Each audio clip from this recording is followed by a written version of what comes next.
Hello, and welcome back to another episode of Senior Spot. My name is Jen Quinn, and I'm proud to be your host. And today we have a special guest, Angela Harkins, who is a realtor with Lammachia Realty. And I'm delighted to have her as a guest, and we're going to learn a whole lot about what she does and her specialization and how we can help the senior community. Welcome, Angela. Thanks, Jen. Thanks for having me. Oh, delighted to. So I would love to learn a little bit more about your background and your connection to Westford, and just about your, about your company and your team. Oh, great. Okay, so I lived in Westford for 20 years. I brought my daughter up in Westford. She graduated from Westford Academy. It's a wonderful place to raise a family. I've been selling real estate in Westford for about 16 years. I had a high-tech background and then jumped into the real estate profession. And I had, for the last 8 years, I had my own company. It was Angela Harkins and Associates Real Estate. And then this past August 1st, I happily merged with Lammachia Realty. And I have to tell you, Jen, I did that because I met with Anthony Lammachia, and I've seen his marketing, and the marketing that he has and the marketing genius that he has was just what I needed and just what I wanted to be a part of. And his energy is so high. You've seen him. I have. Very high energy. And I think many people have seen his commercials. His commercials are great. Yes, he's very good with marketing. And he just had the Westford Eagle delivered to everybody's home for the second time this year, free. I noticed because we do not have a regular subscription, and when it came this past week, I knew right away. I thought, oh my goodness, I bet this is a courtesy of Lammachia Realty, because we don't usually get it. And there it was, and it was really nice to see that, and seeing how your team and Lammachia Realty is supporting the Westford community. Yeah, I thought it was a great thing for him to do, a nice little gift from the company to the Westford community. So we're still located over in Old Boston Square. We just changed the sign from Angela Harkins and Associates Real Estate to Lammachia Realty. And I'm pretty sure that Angela Harkness, the attorney, was really happy to see that, so people would stop coming to my office for her closings. So that was an added bonus. Yeah, definitely, the names are very similar. Similar. But we always have to remember that it might be a new name, but it's still the same absolute high-quality realty experience that people are going to have with you on this new team. So tell me a little bit more about just some of the benefits of working with your team, especially under this new, relationship. The new umbrella. Yeah, so it's basically, my team is the same, and we work under the umbrella of Lammachia Realty. So we have the benefit of all of his marketing and his processes and all of that we can take advantage of, but we're still very much kind of a boutique team where we have personalized attention. I work with a lot of seniors, which is one of the reasons I'm so excited about being here. I work with a couple of assisted living organizations where they send me their sellers, and I go in from soup to nuts and help them. What do you need to do to prepare your house?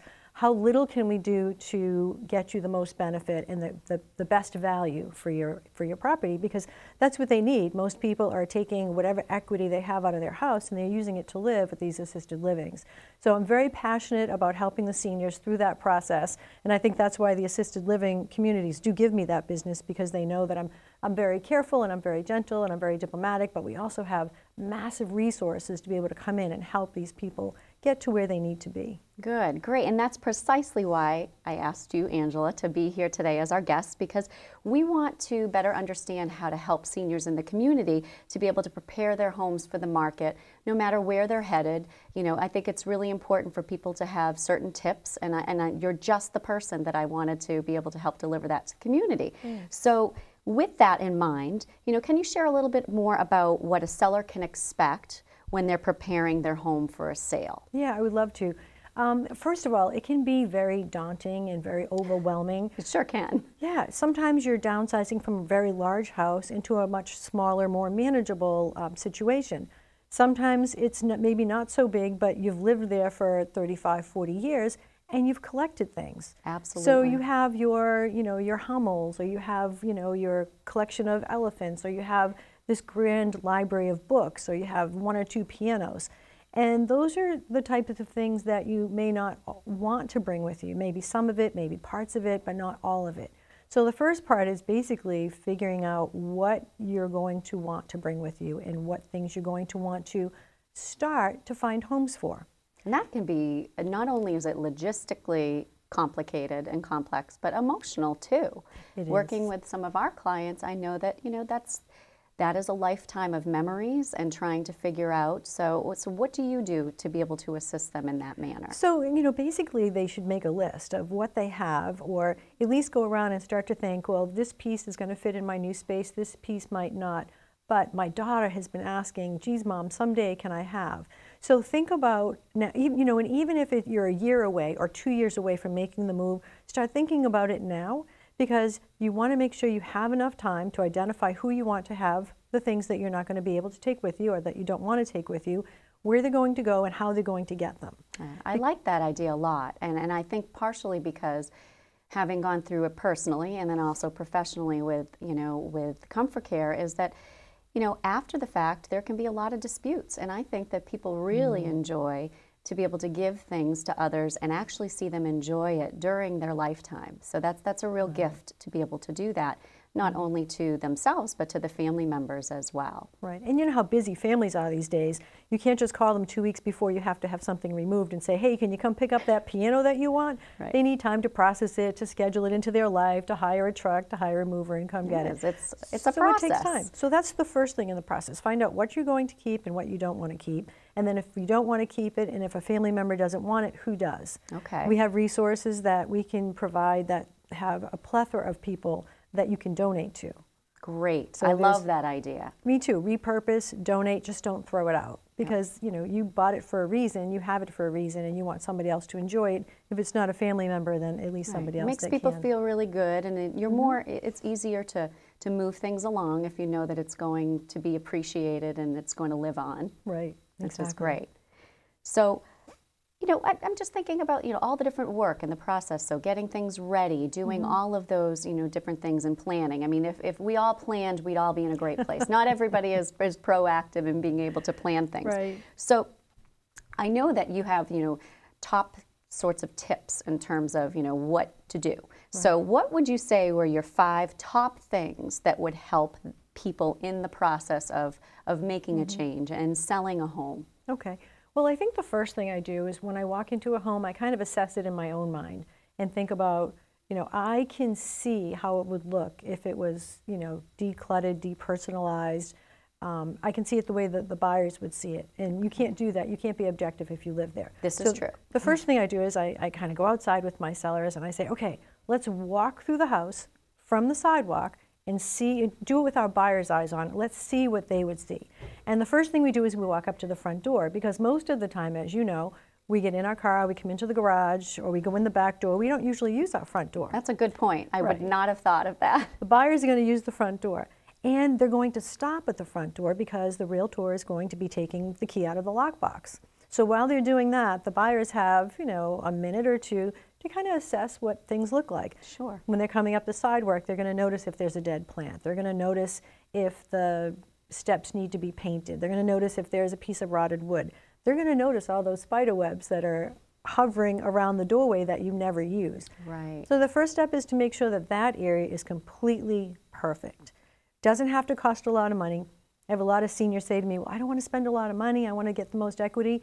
I can help you so that you don't have to spend money. We repurpose what you have, and we really focus and prioritize the things that are going to net you the most money. Sure. And that first impression, because buyers make their first impression in the first 7 to 15 seconds, we want to make sure that front door is perfect. So that's where we would want to put any money into it, whether it's painting, scraping, just cleaning. Sometimes it's just cleaning. Sure, just wiping something down and making it look more presentable. Right.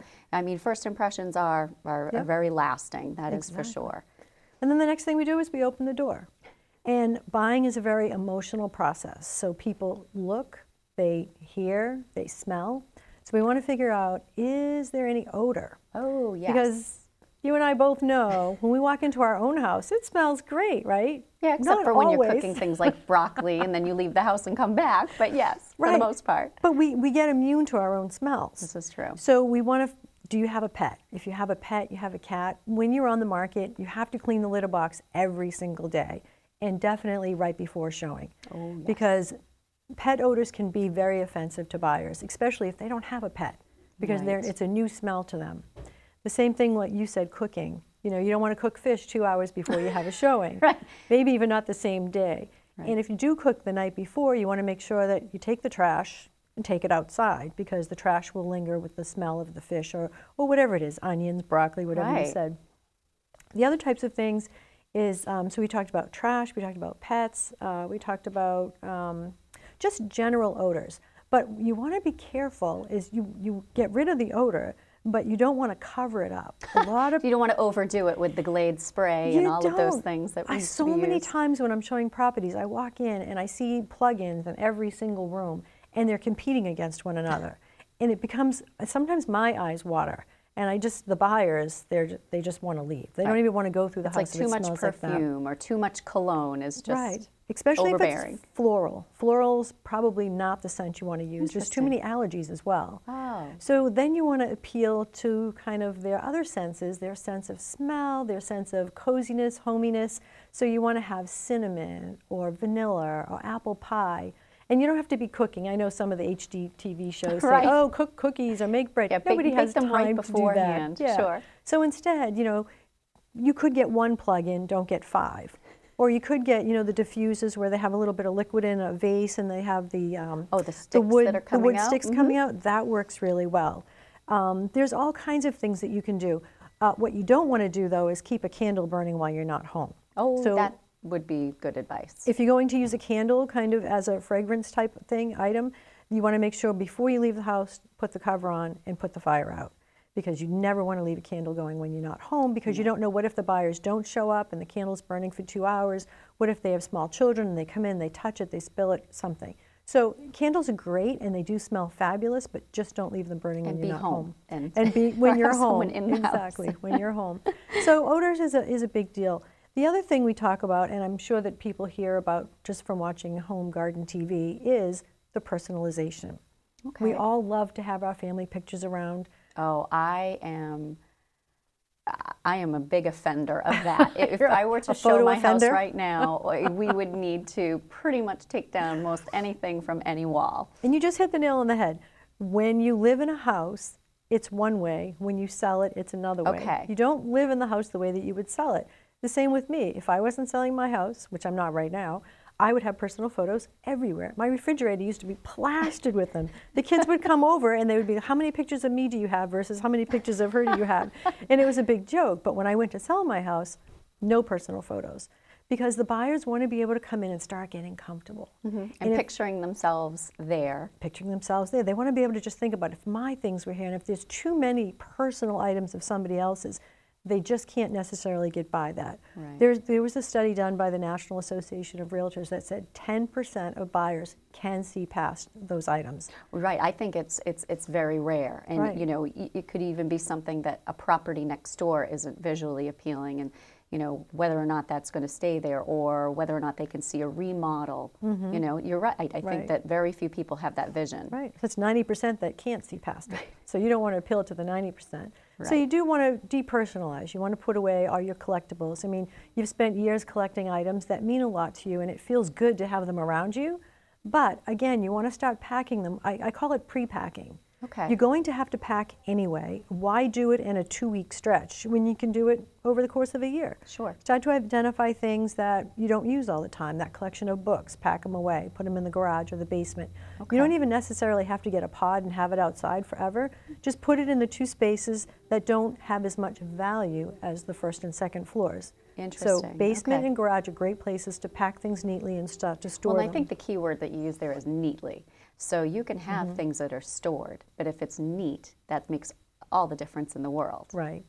Exactly. So when you're talking about, having someone be able to visualize where, them being in the space, the big word, of course, is staging, and actually preparing a home in a certain way for people to be able to envision themselves there. So can you talk a little bit about the staging and that you help people with, and particularly, in the senior, community, we, and I shouldn't say, many folks like to keep things that maybe are not as in style or in fashion, and we want to use what's there, which I'm sure you're going to talk about, but we also want to have things be updated. So how do you manage and how do you help your clients with staging? Right. So in staging, a lot of people think staging, they think overwhelming, they think disruptive, expensive, And it can be that, but it doesn't have to be. Okay. You know, you can have somebody that wants their house completely staged in every way. And in that case, we bring professional stagers in to do that job because that's what they do for a living. I do have certification in staging, and the only reason I got that designation is so that I could help my sellers at a much smaller level. Sure. They don't want to do a full stage, but they want to do enough staging so that it does help them with their value. Okay. So I will go in with them and talk to them about, you know, let's think of a list that we can prioritize. Here's a list of the things that we could do to stage your house. But really, what's your tolerance level? How much can you really do, and how much time do you have? Because you still need to live there. You still need to live there. Most of the time. You still want your toaster and your coffee maker. Right. So you don't want to put how do you make it everything reasonable away. and realistic? Right. So I do have some before and after photos that I could share.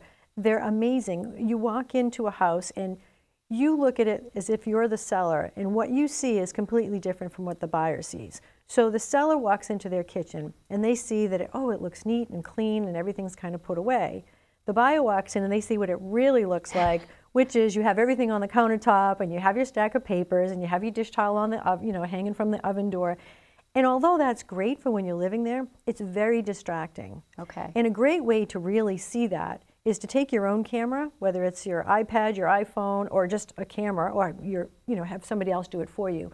Take a picture of it and then look at it in the camera or download it to your computer and say, oh, if this picture was on the internet, because the internet is where your house is being sold today, how does that look? Right. And you'll see in my before and after pictures that one of them looks, even though it's neat, it looks very cluttered. And the buyer really can't see by the stuff to see the space. Right. You look at the after picture and it's just very pristine and all they're seeing is space. And you haven't really added much. You haven't had to It go didn't through cost any them a penny. big expense, which is exactly what people want. Right. All they did to is do. put some things away. That's it. Even their collectibles, I think one of the pictures had a picture of a cabinet in the kitchen and it had all the collectibles on it. So when you're living there, again, that was fine. Sure. But you see in the after picture when they just packed up the collectibles but left the hutch there, and again, it's just streamlined. You're selling square footage. The more square footage you have, the more valuable it is. So if we remove some of the, and I really hate calling it clutter because it's not clutter. No, it's people's lives and their memories and it's what your they collection. love. It's your things. It's what makes your house your home. But we're trying to make the house Someone else's home. appealing for somebody else, Right. appealing to the masses. Right. So it's appealing to you. We want it to be appealing to everybody. So that's why we're saying it's easier if you pack things up, put them away, try to make it as simple as possible. And that speaks to furniture as well. Because if you think about it, when a realtor is showing your house, it's the realtor and at least one parent or one adult, sometimes two adults, sometimes three adults, and maybe one or two kids. So a it's lot like of opinions. 5 people coming in the house. It's a lot of opinions, but it's a lot of spatialness too. So if you have a cabinet in the foyer and you have a table and you have your vacuum because that's where you always keep it, and these 5 people are coming in, think about how they're going to maneuver. It's going to feel small. Then they go down the hallway and there's another piece of furniture. It feels small. If you have seating for 5 in your living room where you really could get away with seating for 3, it makes it look that much bigger. So you really go in and help open up the space. We do. We absolutely open up the space. I mean, that's a big part of it. And you mentioned also taking photographs. I think that's a really great idea for people to take a look and step back now. Even maybe having a friend look at it, because sometimes even with a picture you're still not going to be as objective because you're personally connected and tied to that picture and all the things in it. So when you mention photographs, that's something too that's very important. So you have things that are set up in a way that you think will be appealing to 90% of the buyers that are out there that need to see it in such a manner. Tell me a little bit about the photographs and how those have a really big impact. And now that we're in a world where everybody's looking online and everybody's looking at things before they even attempt to even make an appointment to go see something.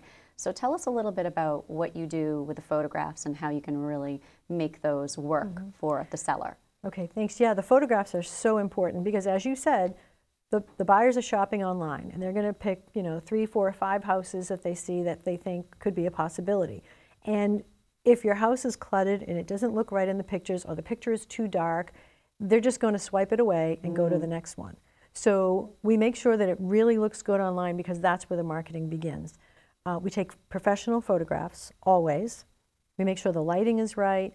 And even more important than that, it's really having the eye for it. There's another picture that I shared that will show a bedroom, and it looks good. It looks a little cluttered. There's a lot of lace in it. I think there's some things on the bureau, and the angle was not quite right. It only showed one window.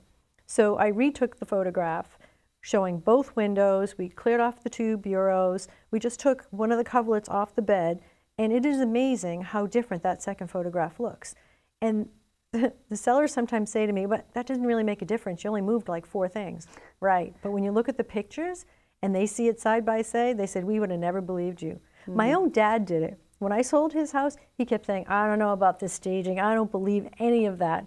And then I made him go away, and me and my mom, we went through and we did it took us a whole day, and he came back and said, I cannot believe what a difference. He said, I did not believe you, and you're my daughter. Yeah. He said, but what a difference that made. He says, this room looks huge. Well, and I think it's hard, change is hard for everyone. It is. So when you're coming into someone's home, their pride and joy, where their memories are, where, you know, it's probably, you know, their most prized possession in terms of, you know, what they will ever purchase in their life. So you're asking people to change it. Right. And it can be uncomfortable. And knowing all the different ways that you go about doing it certainly would make me feel more comfortable and trusting of you. But you have to develop that trusting relationship.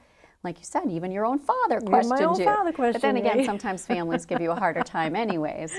You're right. Less objective, even though they shouldn't be, but sometimes less objective. But they really appreciate it in the end. Yeah, absolutely. Absolutely. Yeah. And you talked about, you know, what are the things, you know, taking down the heavy drapes, because you want to let as much light into the room as possible, because light also makes it brighter and happier and feel more spacious. The other thing is with flooring. You know, a lot of people really like, you know, carpets when they've lived in a house for a long time. It makes them feel warm. But if they have hardwood under those carpets, these days, hardwood is like gold. You really want to either take up the carpet if you can. And again, everybody has different tolerances for what they're able to do, and you don't want to overwhelm anybody. Right, because it can be very overwhelming to begin with. So the preference is to remove the carpet if there's hardwood under it, no matter what condition it's in, because people have allergies, and they just figure starting from hardwood is the best place for them. If they don't have the resources to remove the carpets or the tolerance for it, then at least maybe taking a little piece in the corner up so the buyers can see what the condition of the hardwood underneath it is. It's a selling point that you know, obviously the seller's agents can point out to somebody, and that's definitely a plus. Right. And then in absence of either of those two, you put signs up that say hardwood under the carpets, you know. And so you really make sure that you let all of the buyers know that what their seller's home has to offer. Right, because it's valuable, and you don't want to miss that opportunity.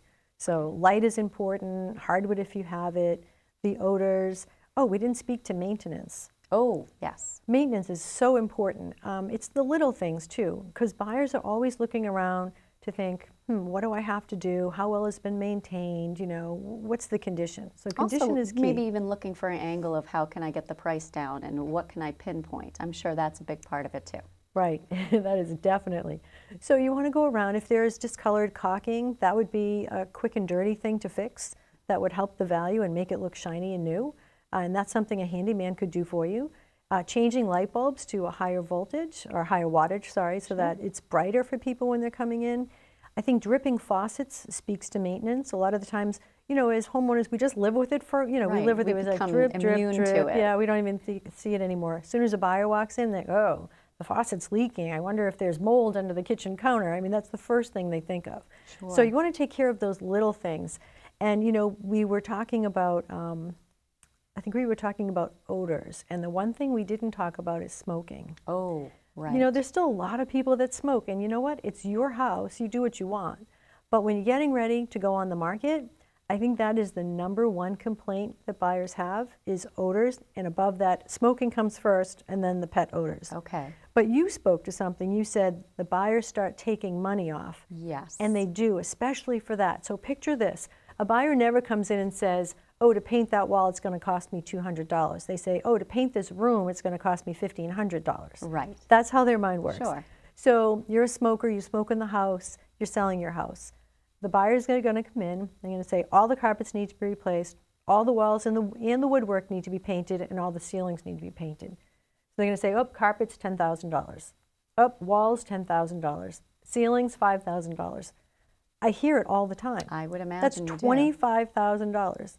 Right. So you will save yourself a lot of money if you smoke outside.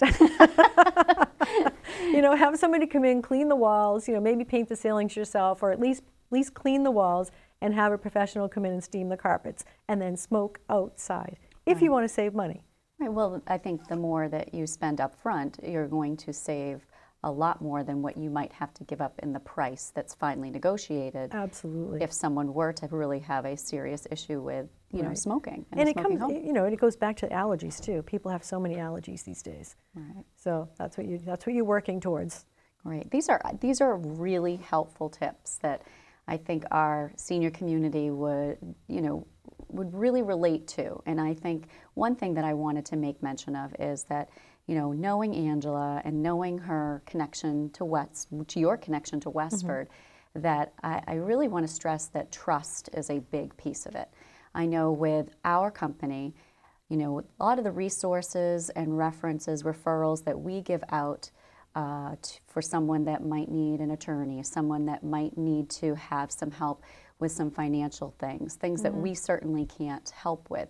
Landscaping companies, snow plow, you know, things that we want to make sure that we're pointing them in the direction of somebody who's trusted.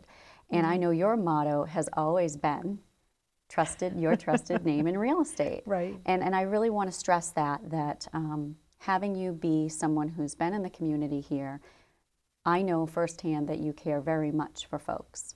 So I'd love to hear a little bit more about, you know, your motto, just very quickly, because we just have maybe 30 seconds or so to wrap this up. But, you know, tell me about what tell me more about your motto and why you think that's true. Okay, I do. I always say the trusted name in real estate, but it is because I develop a relationship with my clients, and I really want them to trust me, and I want to do whatever I can to help them. Me and my team, we really put their needs ahead of ours. That's the code of ethics for the Realtor organization, for which I'm a part of. I'm a part at the national, state, and local level. And it's just really important to have that rapport and to have that communication and to make sure that you're doing the right thing for your clients. Well, we're very lucky to have you, Angela, and the Angela Harkins team of Lammachia Realty right here in Westford. So when you have the need, please consider giving Angela a call. There is nobody here that is going to take better care of you when you're ready to sell your home. Thanks, Angela. Thank you. Thank you very much. Thank you.